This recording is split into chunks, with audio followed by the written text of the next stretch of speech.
it wasn't because it just number go up. I was pretty quick to understand that this is more important than that. It's almost, if it stayed the same purchasing power, you're going to beat everything on the planet.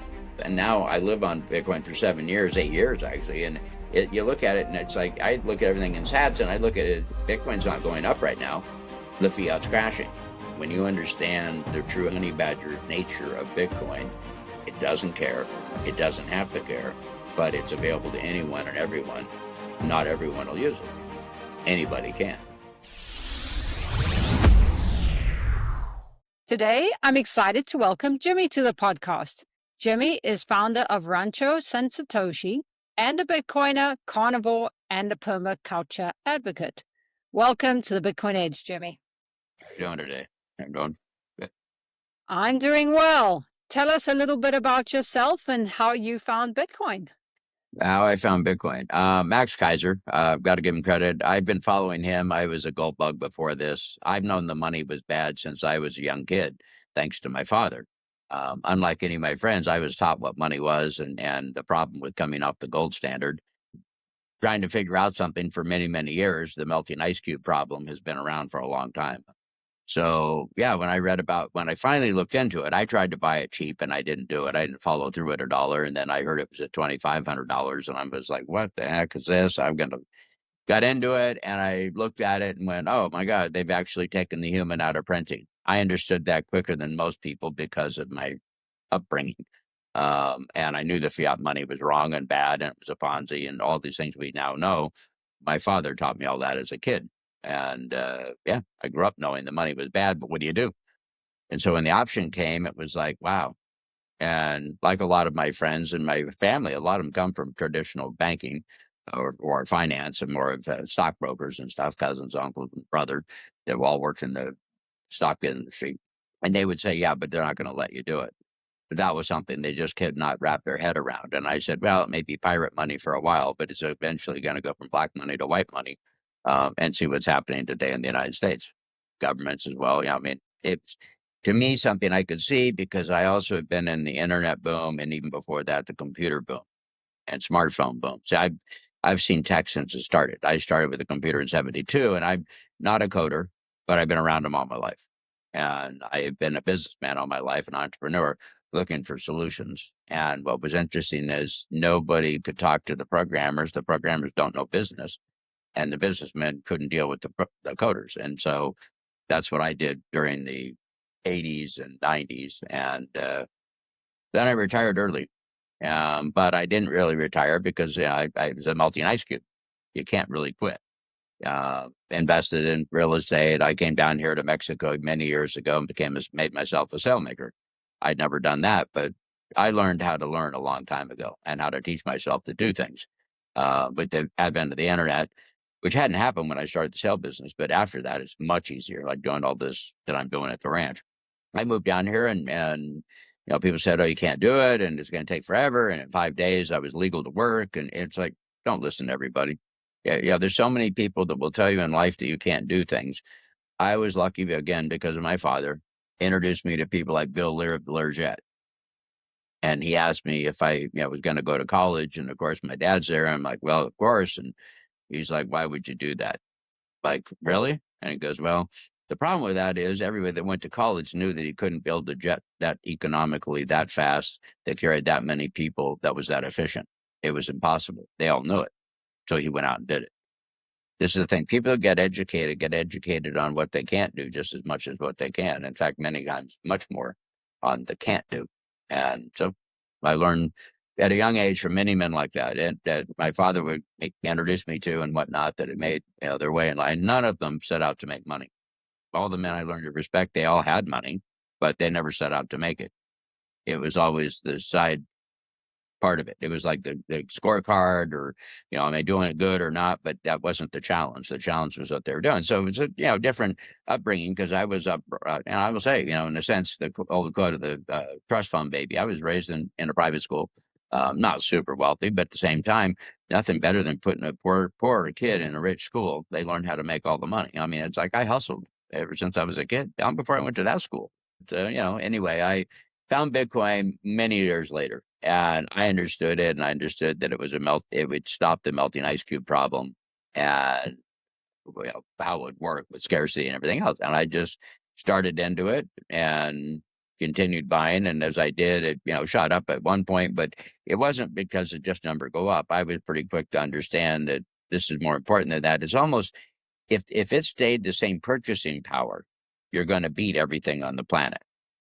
And now I live on Bitcoin for 7 years, 8 years actually, and you look at it and it's like I look at everything in sats and I look at it. Bitcoin's not going up right now. The fiat's crashing. And I live in Mexico, where we have the peso and the dollar in the street. Now, this isn't the case in all of Mexico. It's in the tourist areas, it's in the border towns, and the entire peninsula, Baja Sur, where I live, and Baja Norte, two states that make up this 1,000-long-mile peninsula. And there we actually use. And so Mexicans know inflation and they know hard and soft money. They don't know that's what to call it, but they live it. And they know it better than any gringo because they live it. Same with the people of Costa Rica, but not the case of the people of El Salvador. The people of El Salvador look at you going, well, what do I need it for? And you're like, that's kind of true. You have the best of the worst. You only have the dollar. You have nothing to compare it to. But you have to tell a Costa Rican that this is better than the dollar to save in. They're like, oh, how do I get it? Like they want that right away because they understand now. With the crazy printing in the world, there has been a reversal in the sense we were at 22 pesos to the dollar. It's dropped down to about 18.9, 18.7 right now, which is frustrating because it seems every time I go to do construction, the peso gets stronger. And why is it weakening? It's because the dollar is being printed at a faster rate than the peso. Yeah, is part of it. And the liquidity of pesos versus dollars. All the Mexicans use them, and anyhow, I got into it, and Bitcoin was something that I knew right away was going to change my life in a way because I had already been working so hard, and then I realized later on as I sold out of things and got out of real estate, and I just said there was no other asset like this, and I knew the opportunity. It's not something that's going to be forever. It's the first time humanity's had this, but I got it pretty quick as to this is something you can't stop. Like Glenn Alden just wrote a paper, a book on the can't stop this train.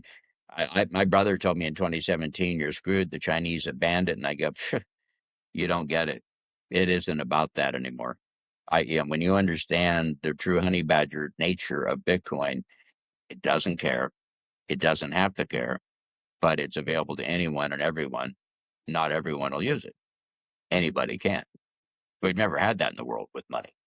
Ever. And so to me, it was a mind blowing tool. And a lot of it came from, I used to say as a kid growing up, we got to mimic nature more. We need to understand nature. We shouldn't have big farms, big pharma, big straw. I've been on this bent for a long time. Pretty much a permaculturist all my life, pretty much an environmentalist in a sense of I don't believe the way we live on this planet is right. At the same time, it doesn't mean like I'm building this ranch. I'm living a bit of a pioneer life right now in the dirt and tractoring and working all the time. People come here, they're not going to live that. My intention is to make it feel much more like this is more like a country club than a ranch. It's like, yeah, there's no reason you can't be comfortable, be off the grid and homesteading. I think you can do neighborhoods. And they proved it outside of Davis, California. There is a neighborhood they did in the 80s, and it's permaculture style. And what I mean by that is the same thing I want to do here at the ranch. You don't have straight streets. Nature's not straight. Streets are put on the contour of the land so they capture water. And they're called swales and berms. And you make use of those swales and berms to plan where houses go, where buildings go. You don't tell nature where you're going to put stuff. You don't just bulldoze everything. You go read what nature's doing and what will make it better. And it's part of regenerative ranching, regenerative ag, permaculture. It's all, and what led me to this part is really interesting because I was already this way, a lot of this. But I also noticed that when I got into Bitcoin, I wanted sound money. I got sound money. When I understood really what sound money was all about, next thing I noticed half of the Bitcoiners, not all of them, but a lot of them that go to these Bitcoin events are very concerned with sound health. Makes sense. Now you have wealth. Now you want the health. So people started challenging themselves and finding things out. I had heard from a Bitcoiner about through Tone Bays and about Safety, who was a carnivore. And I met Safety after giving the talk, and I said, I can't really eat meat because I have severe rheumatoid arthritis. My hands are all twisted and bent up. I live in pain every day. And, but I'm interested, he goes, you need to listen to Michaela Peterson. I listen to Michaela Peterson, and she has what I have, and I listened to her all night that night. It was the end of the event. Basically, the next morning we had breakfast, and we ended up in the pool, and bunch of Bitcoiners. And I told Tone I'm buying them dinner, and we became friends. We went to dinner with a bunch of other guys that were all carnivore. And there were a bunch of them in the pool, and you could just tell they're more energetic. Their eyes are lit up, and it's not to say I now will say to people, it's not just about being carnivore. It's about being in keto. It's about being off of carbs and sugars and processed foods, seed oils, and all the other garbage. It's really eat real food. Start there. It's like people think, oh, do I have to eat only meat? No, I have an extreme disease. I live in pain and inflammation. If I eat only meat, amazingly enough, the one thing they tell you not to eat is red meat. Well, along with other things like the nightshade family, which is also potatoes, tomatoes, and eggplant, which all have a huge amount of nicotine, which actually is beneficial for inflammation, they now say. So you see, doctors, if you get off of the big pharma doctors and you get to real doctors, plant medicine is actually already here and has been. I'm not a religious person, but God provides all. I mean, it really is. It's absurd. It's same with the land. We use pills to heal our body. We use fertilizers, pesticides, and artificial nutrients to grow plants. It's like that doesn't replace the biome, not in your gut or in the soil. I've learned just recently how ridiculous. I mean, it's just like I don't care if we're talking about your body. I don't care if you're talking about the environment. They run the same way. As you get older, you start making these correlations. You're like, oh my God, the smallest thing we know today is DNA. If you put tracers on how DNA is, you take the DNA helix model, you take the planets of our solar system and put tracers on them, you're looking at helix model. So the largest thing we know and the smallest thing we know have the same motion. There's tons of this in nature. And I'm listening from. I learn a lot on spaces. I learn a lot on the YouTube. The beauty of the tech, you see, and this thing, I believe in living organically and using all natural materials if we can, where we can. I use concrete and rebar if I have to, but I want a rammed earth, floor. I want stone tile. I want rammed earth ceiling. I basically want to live in an earth house with as much structural, what's necessary for structure. And the beauty is I'm not transporting a ton of materials. And this can be adopted to any geography. It's not about come out here to move to the ranch. I just had this conversation with other Bitcoiners. I'm not trying to convince people, hey, you got to come out and live in Mexico, get away from America, run from your country. None of that. It's all about this where I already had property. 30 years ago, I bought this. It's through an intentional community. And I jokingly said, I bought this property through an intentional community, but I didn't have a community with an intention until I met the Bitcoiners. And when I refer to Bitcoiners, they're not just everybody that has Bitcoin. To me, as Tomer Strolight and many people have written and recognized, it's about the integrity. It's about the fact that mostly the critical thinking people, the ones that got into Bitcoin early, not all of them are trustworthy. Not all of them are great, but I have found a great deal of more people in my life that are similar in one way and absolutely different in another. And the similarity is they're all honey badgers.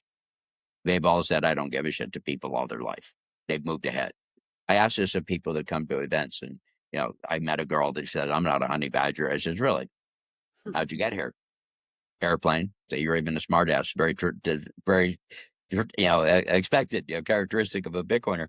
And then I says, "But really, you got the whole family and friends waiting for you to get back and see how the event went." No, none of us that went to these events. Most of us took ourselves there. It wasn't like we had camaraderie, my buddies bragging. Now, some cases you had a friend and you listened to them, but most people I meet, it's, early on, I started going to events 8 years ago. I haven't gone to a lot in the US or anything in the last few years. But yeah, you meet these people and you're realizing they're very similar to you, but not at all the same. Different religions, different beliefs. There's nothing, that's fine.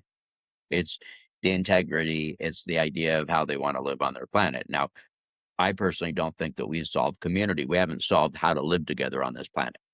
That's one of the biggest things. And again, it relates to nature. When we disconnect ourselves so much from nature, I believe we're doing ourselves a disservice and our health, mentally, emotionally, spiritually, all in one big, hit. To me, and I'm not a religious person, God is nature. I mean, it is what we're trying to describe, what we're trying to control, what we're trying to live with is nature. And for me, that is God. And so this is my church out here. and it is when I'm in the forest, the mountains, or anywhere. Now, it's not to say you can't live in cities. I'm not, people think, oh, everybody's got to know. Not everybody can go off the grid or live this way. But imagine if we landscaped all of the cities with permaculture, with edibles, all the trees that we produce, all the inputs we put into cities to make them green. Why not at least make them produce fruit and nuts? Now, does that mean everybody's going to eat them? No, there may be an abundance, or oh my God, worst thing is we have to give it to the animals, or we'd have to compost it. We'd have more biomass. Let's have a problem like this. Let's have a problem of abundance on the planet. Hey there. Don't forget to like and subscribe to help me grow the channel. Want to sleep easy? Microseed lets you stamp your seed phrase onto a small steel washer. Buy the device once and use it forever. I love it. It's discreet, precise, and easy to transport. Get yours below. For powerful self-custody with no backdoors, I recommend the Trezor wallet. For peace of mind with collaborative custody, the Bitcoin Advisor is a trusted team who can also help with inheritance planning. Just scan the QR code or use the link below. And check out these super cool Satoshis with over 40 styles to choose from, plus 10% off with my link below. Now, back to the show. I can live on less than $1,000 a month out here. Meats, $500, $600 a month. And I eat tomahawk every day. I mean, I eat huge ribeyes and it's not expensive. And it really isn't in the United States if you get on a healthy diet. It's more expensive maybe than the food, but I guarantee you it's a lot cheaper than the doctors and the medicine in the future. And I have tons of friends on boomers with 20 pills a day. I'm like, oh, guys, I'm down to none. I use cannabis and I use good food, and I've got the disease. Like, what's happened? These guys are so big they can't walk. They got plastic knees, plastic hips. So I want to help young people understand. Life is what you make of it. It's not given to you. I don't give it out. I was given the silver spoon. Yeah, I'm aware of it. At the same time, I've helped an awful lot, and I've helped a lot of people that have a whole lot less than me go way further. It's like it's not about that, and it's like what Bitcoin does teach: savings, hodling. It teaches people if you're smart and you hold on to it for more than 4 years, you're never going to let go of the sats that you've held on to very easily. You're going to hang on to it. And now I'm building. I need to live off of it. Like I said, I'm maxing, but at the same time, it doesn't hurt as much after 8 years. I'm just losing less. I'm just making less profit as I sell. The cycle that I've seen with Bitcoiners, and it's funny because I look at low hanging fruit. Permaculturists are low hanging fruit. People that are homesteaders are low hanging fruit. They already get sovereignty. They already get freedom. If they're not using the freedom money, if they don't have sound money, they're interested. They just don't know it. Now, the people that already found sound money, what do they want? Sound health. Well, you want sound health. You want sound food. How are you going to get sound food? With sound soil. And it becomes a permaculture thing. And really, it's amazing because it's the same cycle in your body that you're trying to do with the earth. Is quit fighting it, quit feeding it the wrong things. You're not even using, in many cases, the processes your body was built for. I've been vegan, I've been vegetarian, I've done high fiber and balanced diets. I've done 30 years of trying to eliminate pain. Nothing for me works better than starving every day, eating one meal a day, pound or two or three of it. And you're like, I can pound it down. It's like, no problem. But I've been eating, I have coffee in the morning and that's it. Cream and butter, keto coffee, they call it. But that's what works for me. And it's funny because when I got to this, I'm like, this is what I've always wanted to do. You always tell me you have to eat breakfast, you have to do this. I just wanted to start the day with a cup of coffee and then go on. And then it wasn't until later in the evening or afternoon, 3 o'clock. But now I just drink a little bit of electrolyte and salt water and I'm good until 5 or 6. And then I pound it down and I'm repairing doing that. You see my body and every so often I'll skip a day or two and I don't plan it. Faster just happens. So this is the thing that I found with Bitcoin is it changes your time preference and you start looking at life a different way. Well, then you start looking at life a different way and you can afford to do permaculture. See, permaculture takes 5 to 7 years to see the fruition of what I'm going to be doing. And I got started, some will say 5 years ago, I started the project, but I really didn't get out here for about 3 years ago. And it's going to take, it's a forever project. It's never going to be done in my lifetime. That's okay. I learned a long time ago, the journey is what's important. That's absolutely right. You already knew about money, so that was a great gift. Most people don't even know the problem, but you knew the problem. And Bitcoiners tend to, as they start going down the rabbit hole, realize all these things are important, like you did. Did any of this come from Bitcoin? The time preference, not having to be on the grind anymore. I was already off of it in a sense, but I still had I had real estate, and I got out of the stock market because that was manipulated by 20. I grew up. I started in the stock market when I was 12 years old, and so I was 2008 when I gave up on it. 2009. I just said I'm done with this crap. It's manipulated. It's got all these derivatives and everything else that they did with the rental. And I saw it coming. I got out. I was one of the few people in my family that actually made a ton of money that year, which is amazing because they all lost. I mean, I even had a cousin that lost billions for his company. I mean, he literally has on the stock exchange, New York Stock Exchange, and lost billions. I actually made not millions, but I made good money, and everybody. My brother was like, "Dude, he came out bad." I go, "Shut up, that's not everybody's." But they're all like, "You're kidding? How'd you do it?" And I'm like, "Well, I made way too much money." And I literally called my brother at one point and says, "I'm making too much. Shut it down." I mean, it's like it's like it's great. I'll take it. But, at the same time, I'm not gonna expect this to keep going. I'm never one of those investors that thinks it's gonna keep mooning forever. Now, in the case of Bitcoin, it's a different story because I know humanity. I know how long this is gonna take. I mean, to a point.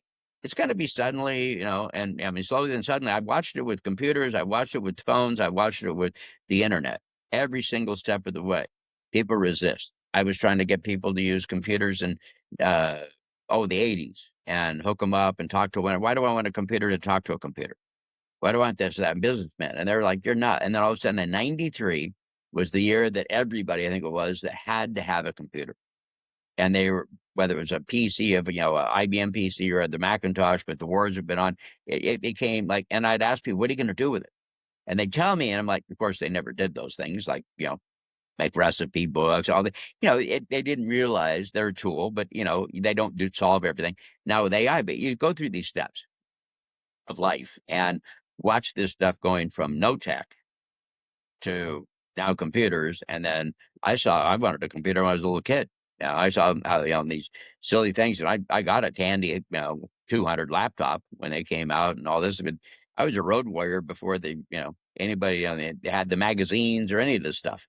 Now it's, yeah, common. I mean, just your phone has so much information in it.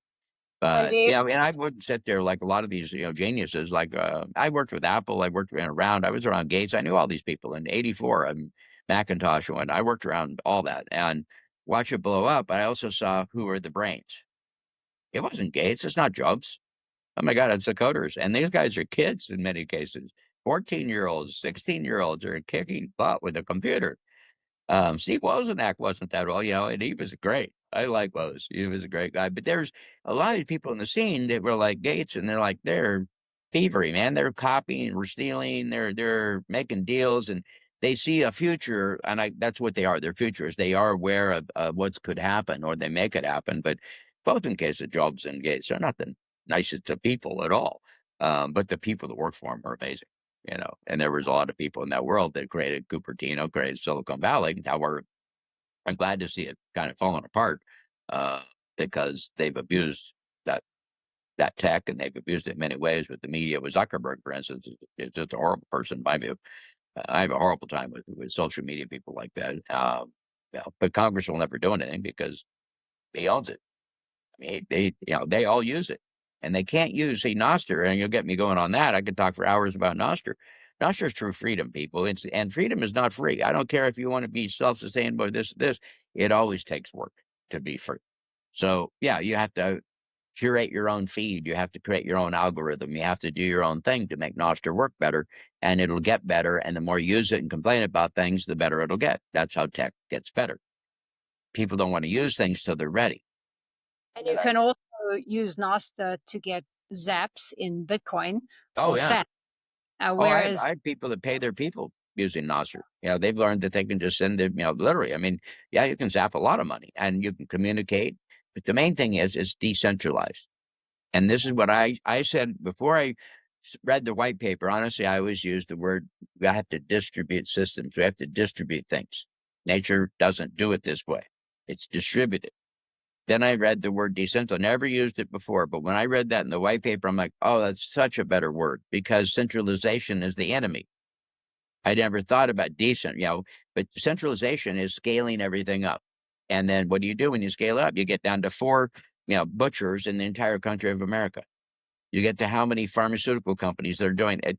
They're going to be corrupt. There are going to be problems. And the same thing with farms. You take tens of thousands of cattle and put them on top of one another. That ain't nature. You're going to have disease and problems. So what do? A lot of medicines. Where's that medicine go? In your meat. It's just not necessary. We need those animals parading around the world. We need them in regenerative practices. We need a lot more of them. And now they're all concerned about cow farts. This is a joke. This is absolutely absurd. There's no climate crisis. But I have friends that are geologists study this stuff in honesty, and they're like, this is absurd. We're actually a little low on the CO2 right now. And CO2 is necessary, and methane is a part of that. But no, it comes after 5 years. It takes time. But if you take it out of the cycle, you're going to be taking CO2 for the plants out of the cycle too. It just goes, these politicians don't know what they're talking about. And then you get around people that do, and you're like, well, it makes common sense. It's nature. I Yeah. mean, it's like, so, yeah, I'm When you a when you big hear the proponent. truth, when you hear the truth, you know it, and when you hear politicians talking, you know it's not the truth. But not everybody has all the answers, and I think as we go down the rabbit hole, learn about what works for us and our own bodies, uh, I definitely have found more answers. And I met you on Spaces, which is on X, not on Nosta, because that's one of the benefits of X is that we have these spaces where a lot of people come together. And we were having a spirituality discussion. You mentioned that nature is your connection to something bigger. Can Bitcoin be used as a spiritual tool in that you have more time to look within? Well, it's not just time. What Bitcoin, the reason people will say Bitcoin fixes so many things, when they first said that, that really bothered me. And so I'm not one to just swallow stuff. I'm not at all. And neither are most Bitcoiners, but I had to go, what are you talking about? How's it going to fix that? Well, then you start to understand, I already knew the money was bad. I didn't realize how bad incentives were. And these bad incentives created by fiat, always making a profit, motivates companies in the pharmaceutical world, in the farming world, in the ranch. Nobody does anything for the product. They do it for the money. And they say, oh, no, I'm creating good food. And I don't, no, you're doing it, but why? For money. You're not doing it to make better, healthier food. You want food that looks good. I have a brother-in-law that works in there, and I've talked about this in farming and mega farming, mega strawberries. And he'll give you a list of 8 things. Their nutrition isn't on the list. Shipping is, color is, taste might be. But it's like down the list, people, they don't care. They need to sell it to you. This is where Bitcoiners start to go, wait a minute, I'm done with the illusion. See, I've known that life of the illusion is something I've known about for a very long time. And this where Bitcoin, the beauty of Bitcoin, the reason I believe it is somewhat spiritual is nobody's got a gun to my head to fix this. Nobody's got a gun to my head to change. I have the gun to my head. I've chosen to do this, and you're not stopping me. I jokingly say, even with carnivore, nobody's got a gun to my head to eat a steak every day. But if you get between me and my steak, I might put one to your head. Now, it's like, I'm a man of, I want this. That's what I'm going to have. And people that know me are like, oh, he's very much that. Well, this is what I believe, is a truly healthy, and I wasn't always this way. Oh, I went through hell. I put myself through hell. But I did it very early on as a kid. Drugs, alcohol. Oh, I haven't drank since I was 21.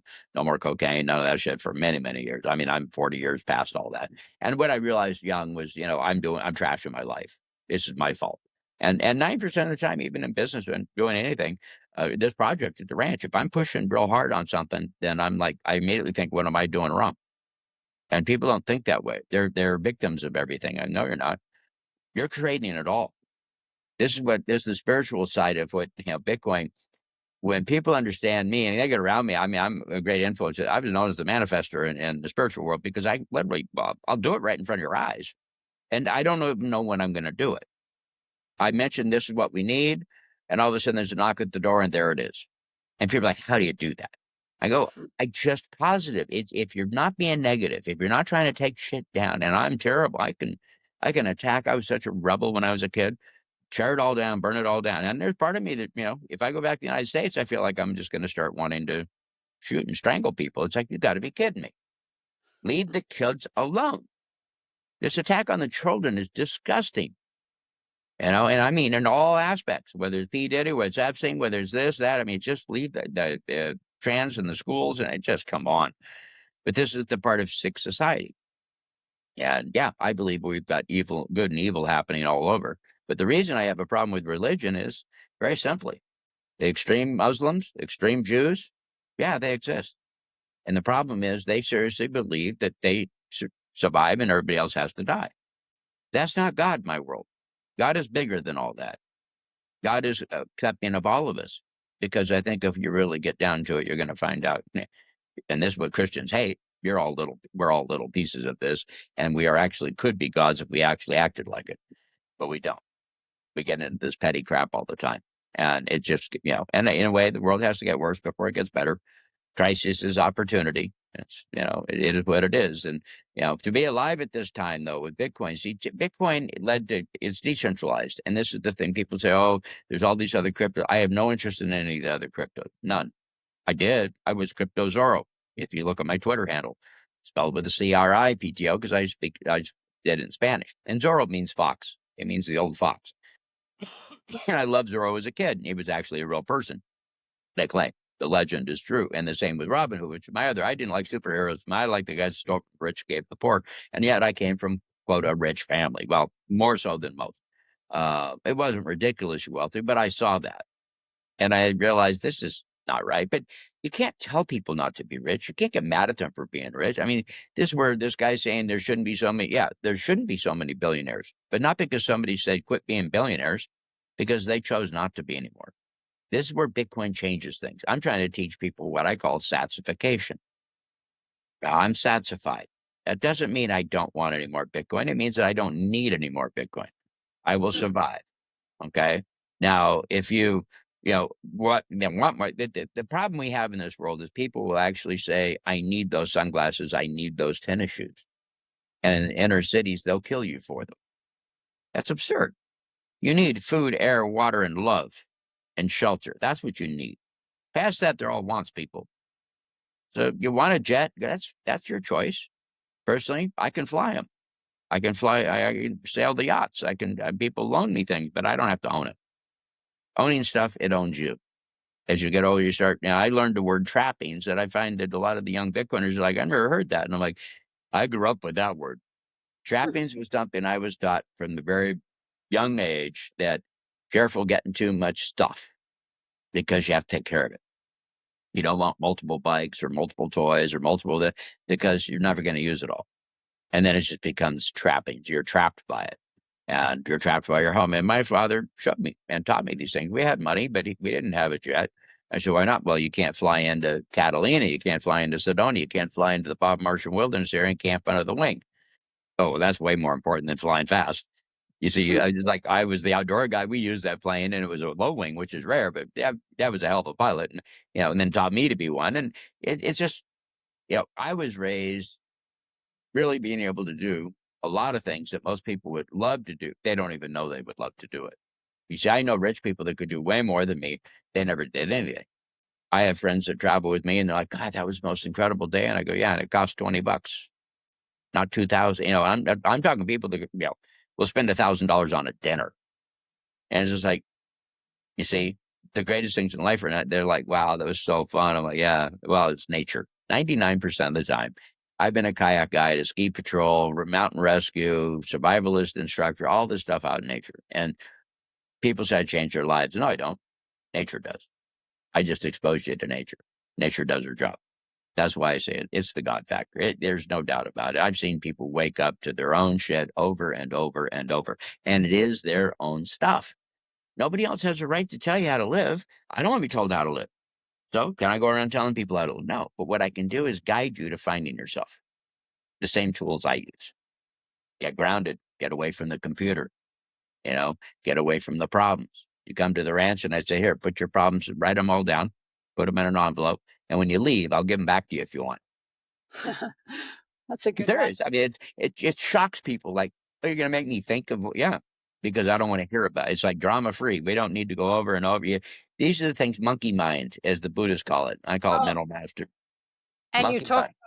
you talk about manifesting. If you're going to focus on the problems, you're not going to manifest the Exactly, good. exactly. That's it. 99% of it is you gotta stay positive. Don't focus on the problem. You focus on the solution. And you don't just focus on wanting it. Like I want this or I want that or I want this to happen. That won't happen. Vision it happening. Like I've had many visions of this ranch finished. I've had versions of it that have already happened.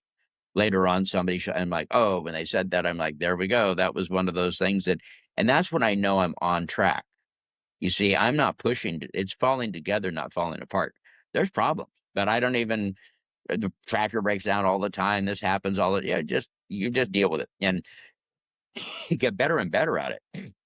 And then you realize it's happening less and less. This is what I mean. We literally are our own problems in many cases. We act like, oh, this is all happening to me. And I'm like, yeah, why are you attracting it? We're giant magnets and we attract the negative, we attract the positive. So, I had a friend but a great example, very wealthy guy. We're walking into a restaurant in Panama. He looks at me and he goes, well, I'm thinking about having chicken, but it'll probably be dry. I'm like, Peter, you and I have never been to this restaurant. We've never been together in this city. And you immediately assume the chicken's gonna be dry. How about thinking it's gonna be the greatest thing you've ever had? In fact, the chicken you've never just fantastic. Something I did know, by the way, was Panama has outrageous chicken. People don't know this, but it's real, and this is what freaks out the Americans, but he had an outrageous and he's like, "Oh my god." I go, "You got it." I honestly, I watched this guy literally manifest problem after problem in his life, and he said, "Really?" And I started changing his head, and it happened less and he started to realize it. And I go, we don't realize our words and our thoughts are way more powerful in creating the world that we're going to be living. We think that it's all an afterthought. It's like, no, no, no. If you take the power, you can really generate it. And I have messed around with it, and it's literally, if I really focus on things, it scares me at times of what you can do and how solutions can come up. And you're like, wow, I didn't even see that coming. But it's the real, you just like, oh man, and I used to say if I have a problem in business, I wouldn't sit there like I had several partners through my life, but I come in and I had to lift his head and his forehead's got the keyboard imprint, literally passed out at the keyboard trying to solve something. And I come in and I went windsurfing at the top of a jump. I had the solution. I'm in the air, flying through the air, not thinking about business, completely no longer. I mean, having it, and all of a sudden, like, oh, I know how that. Oh, perfect. That's where the answers come from, or waking up from a nap, just chilling out and getting a 5 minute, but people don't realize you're creating the problem by focusing on it.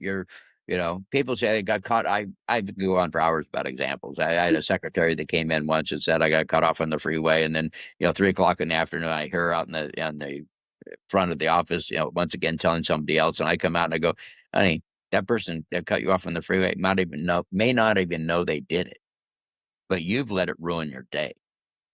I've heard this story 20, 30 times now.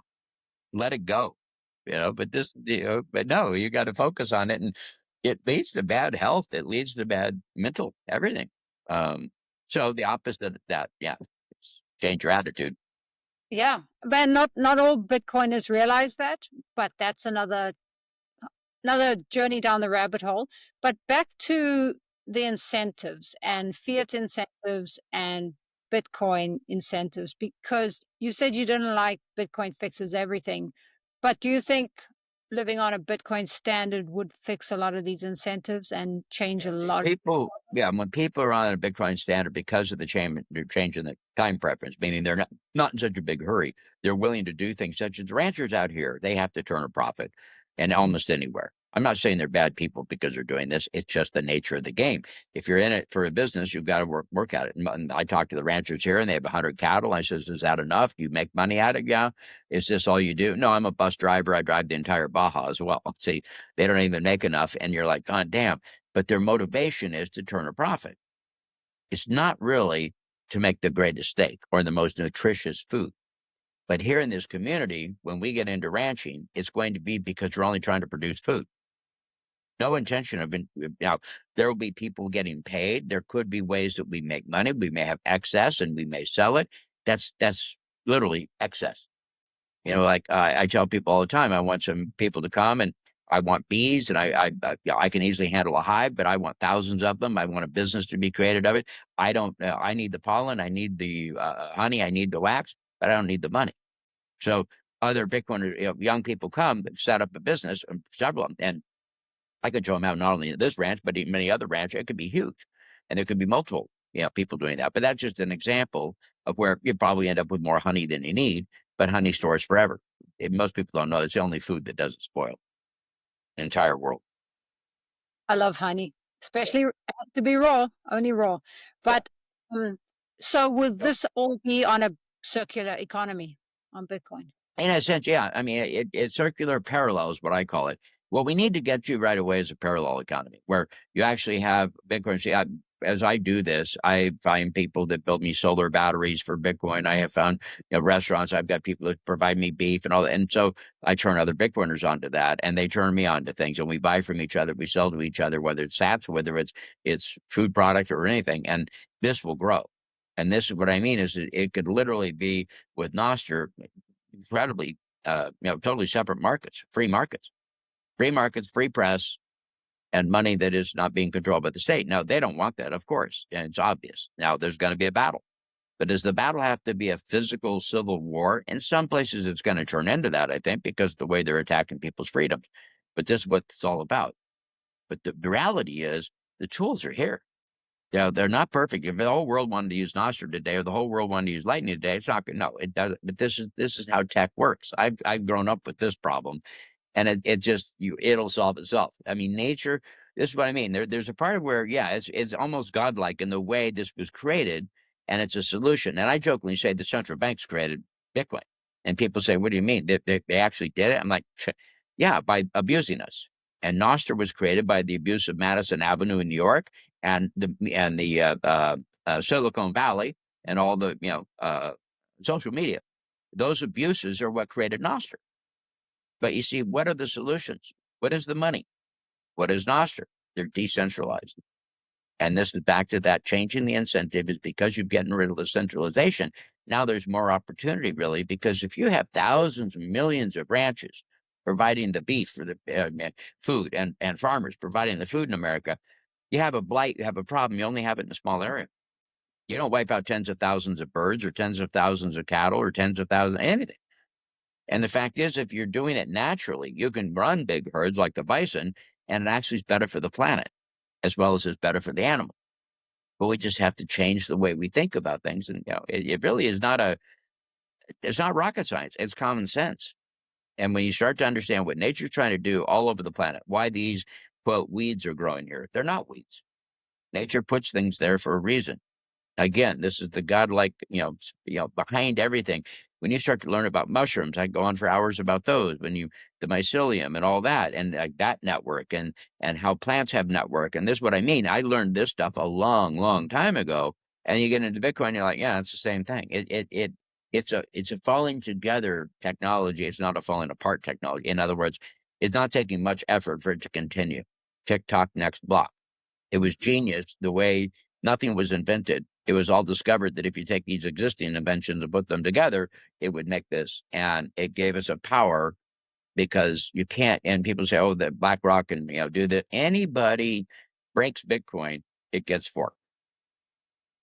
Forking off is like saying, fuck. I mean, it's like, come on, it literally is, and will we have to do it? Hopefully not. But if it happens, believe me, it'll happen. I already went through the USAF, the software works with Bitcoin Cash and all that. I already talked to Bear. I did all that. This is when I got into it. I happened to come in 2017 early on, and so by 2018 it was a rather battle. And again, it just to me is fascinating. But people are also concerned about these new features, the new coin. Well, you don't understand how tech works because we do it in layers. And again, it's back to these incentives. It's like, how are you incentivized to use Bitcoin? They'll say, don't do this, don't do that. Don't shit on people. Don't shit on yourself. Okay. So you don't want to be telling people what to do. You can use Bitcoin as the change in your pocket, the money in your wallet, the checkbook, the savings account, and the vault. or not at all. That's your choice. But when people say, "Oh, let me hodl it," it's like, well, yeah, I got to eat.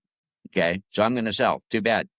That's not going to work, right? And it should be a money of exchange. Everybody should. Well, I do believe it's a great money of exchange, medium of exchange. People say it doesn't. Yeah, well, I do use it, and it's getting better and better at that. But yeah, the volatility, I understand.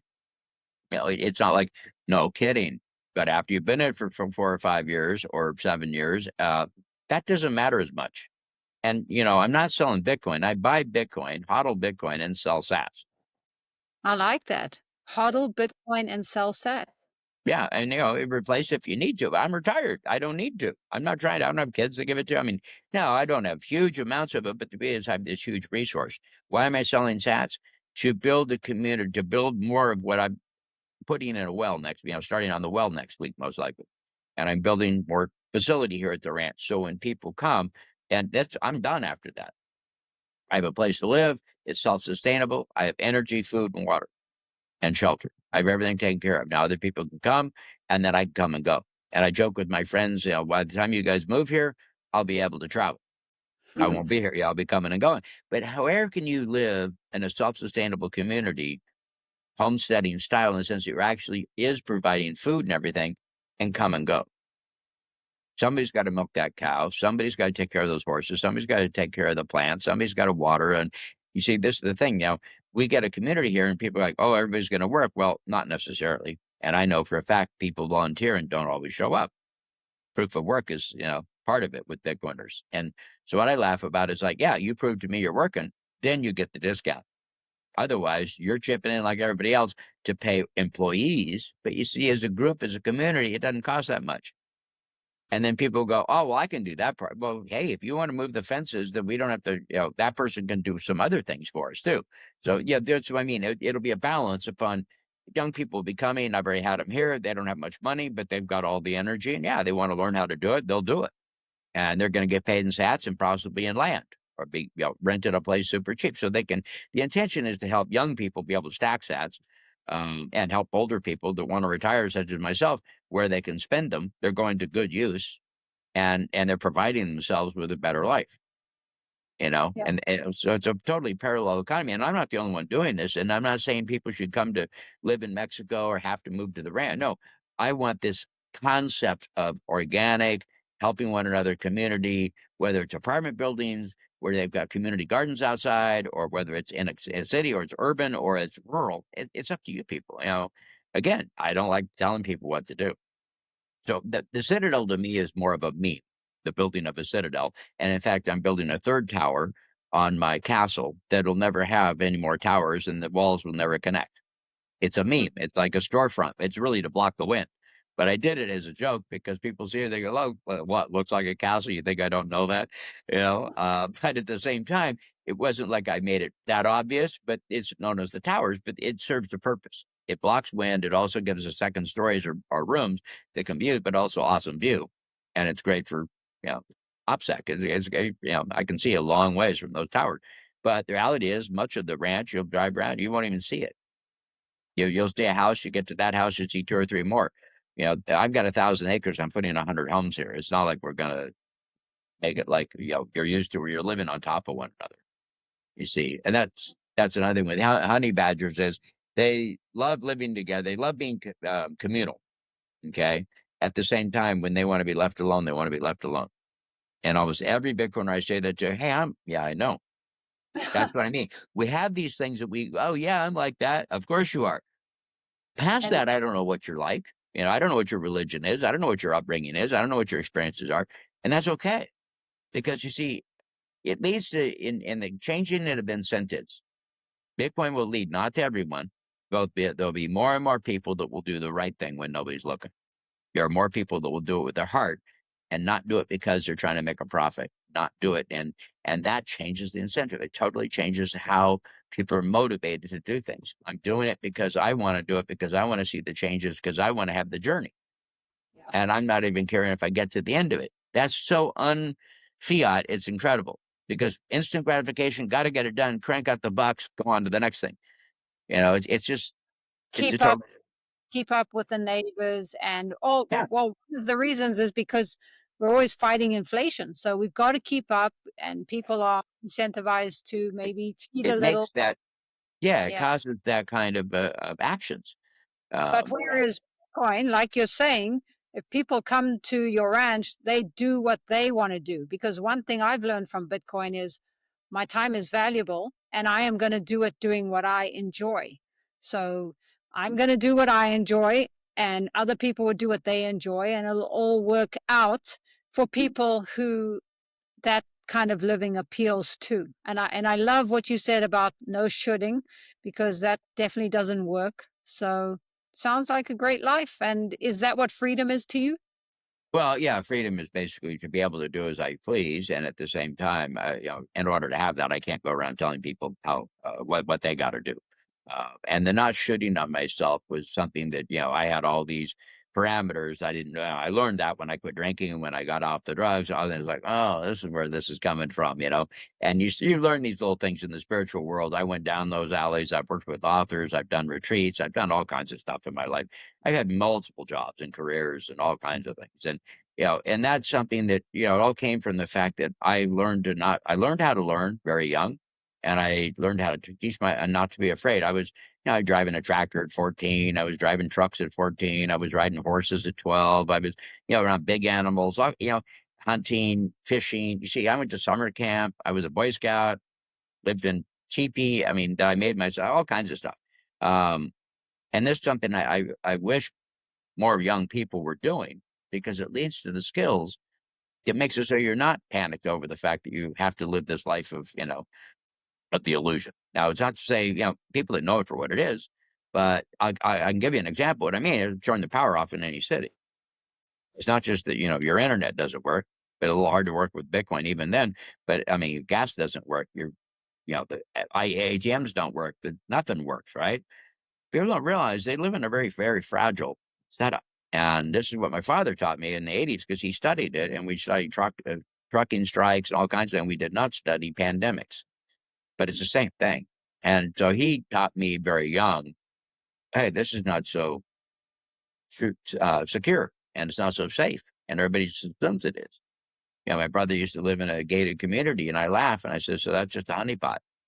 What do you mean? Well, everybody up there, what, you think that guy at the gate is going to protect you? Down here in Mexico, they have the same thing. I go, hell, the cartel will just give him $100 and he'll go take him to the house that has all the goodies. What I mean? It's like they'll help him rip the house off. It's like these people are not armed in a lot of these gated communities, and they're not prepared for somebody coming in. So where are you going to go if you're a thief? Where are you going to go if you want to cause trouble? The rich people. They kind of figured it out during COVID. And this is where I was like, oh, this is going to get dangerous, because now they know you don't tear your own city apart. What good does it tear downtown Oakland? Go to Concord. I had friends, I mean, they lived there, like, oh my God. I'm like, yeah, well, they figured out that, you've got the money. And that's, it's just different. I want to get to where the world doesn't have that, where there's so much food, so much abundance. People start to go, you know what? I don't need to go make millions. I don't need to be a billionaire. I don't need to I can go live my life and get more of an example of what it's like from the Bitcoiners about, wow, you went ahead and just lived your life. I've known a lot of wealthy people that are envious of my life.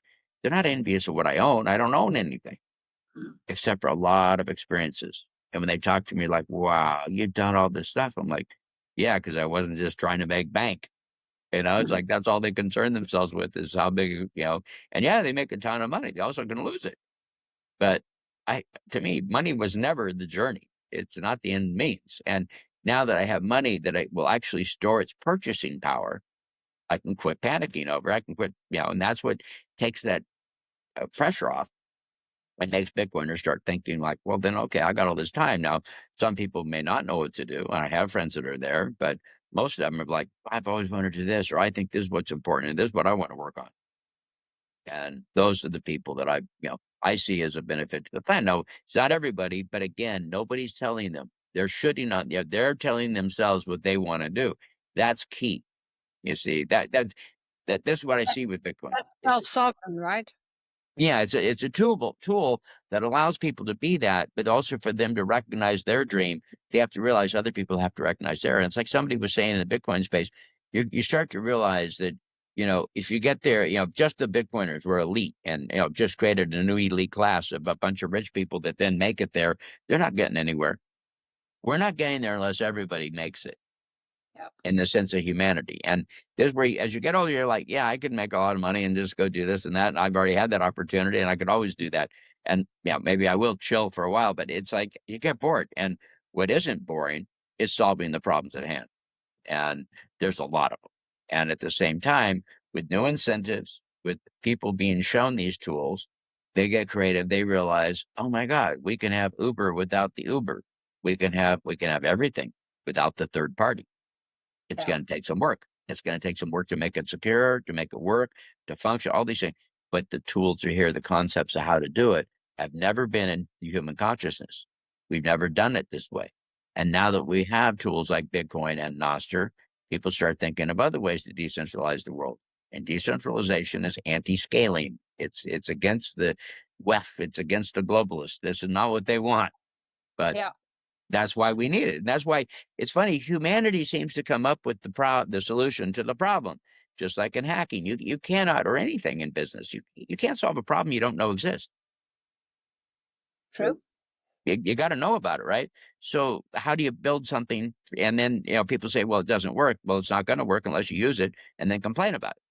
So the coders are there waiting for you, and yet you don't come use it because it's not working. But if you use it and tell them what's not working, they'll fix it. Yeah. Well, and that's exactly why we're here talking about Bitcoin, because we realize that we need everybody along. Bitcoin is for anybody, it's not for everybody. But at the same time, Bitcoin and the nodes are distributed, which means we're all connected on some level. And that is a much more cooperative way than we have been used to before. So that's why I wanted to talk to you today, because I know that many different Bitcoin voices appeal to many different people. I love your story. And, I spoke to Freeborn Farmer, who's also doing similar to what you're doing. Yeah, farmer. Yeah. And yeah, there's people out there Oh yeah. starting to live There's a like this. group of us in a Mestadel, and actually, an 11-year-old kid is the one that came up with the name. He knew about mesh networks, and then he knew about citadels, and so he told his dad, "Let's make it a Mestadel." And so there's a group of us, but there's others, and there's other people. I know people that are working on putting sites together that'll have all the projects. Well, it'll be hard to do because not everybody wants to be known. Some of them are private citadels, but the idea behind the citadel and the idea, I just talked to 3 more just now, and that people texted me as we were talking about other ones are in El Salvador, other parts of Mexico. I know of tons of them, and there are going to be more of that because what will happen is we enjoy being with each other. You don't want to be around normies so much because, like on a vacation, what are you going to do? What are you going to talk to them about? There's not Right. much. But you love being around Bitcoiners. See, people go to Bitcoin events not to learn about Bitcoin. They go there really to go hang out with Bitcoiners. So That's why true. not vacation with each other? So why not Yeah. build vacation places for each other and communities? So I get to, go from this, citadel to another one to another one. Eventually that's basically my vacations is, trading with people, swapping with people. And I know tons of people that are going to this lifestyle. And I believe it'll continue. And that creates a parallel economy because we can trade amongst ourselves. I even know people that own jets in the sense of corporate jet, companies that we get enough people at this ranch, we'll probably be working with them. And, when we want to go somewhere, we take a jet. This is the thing you can do when you figure out community and learn how to work together. There's a lot of things where we don't all have to own a pool. We don't all have to own a buggy, an off-road buggy. We don't all have to own our horses. We may own them and then let other people use them. And so Yeah. then everything's taken care of, you see? And, it's in this where ego and greed, it gets so caught up and I got to have my own. Hey, I'm not saying you can't. Again, I'm not going to shit on you. I'm not going to tell you. I'm just saying you can have a pool at your house, but then you got to maintain it and this and this and this. And here we've got them freshwater, clean, huge pools, outrageous. We built it for ourselves. So it's like, to me, it's better to share the resources. And that's what a lot of I see that Bitcoiners, because it's hard to set, it's hard to part with those sats. It's like, once you've had it for a while, it's like, hey, I know I was going to start building at 50 and here I'm at 115 going, yeah, okay. It's like, I'm getting half price as it is, right? People are like, oh my God. I'm like, well, this is what happens when you start to understand living on the Bitcoin standard. You start to live on the cycles that Bitcoin has. And I don't really care if the cycle came from the halving or what it is, what caused it to go up, what caused it to go. I mean, I'll give you 1,000 reasons as a trader. But at the same time, yes, it's a scarce asset. More and more people are knowing about it. Well, this moon for a while, it's been going up the whole time we've been talking. But at the same time, will I continue today? Well, I don't even care. It's just in the long run, I know that what I have today, I'll be able to buy just as many goods, if not more. There's no other money in the world that did that. And that changes the game. That certainly does. Well, thank you so much for joining me today, Jimmy. Yeah. Okay. Have a great afternoon.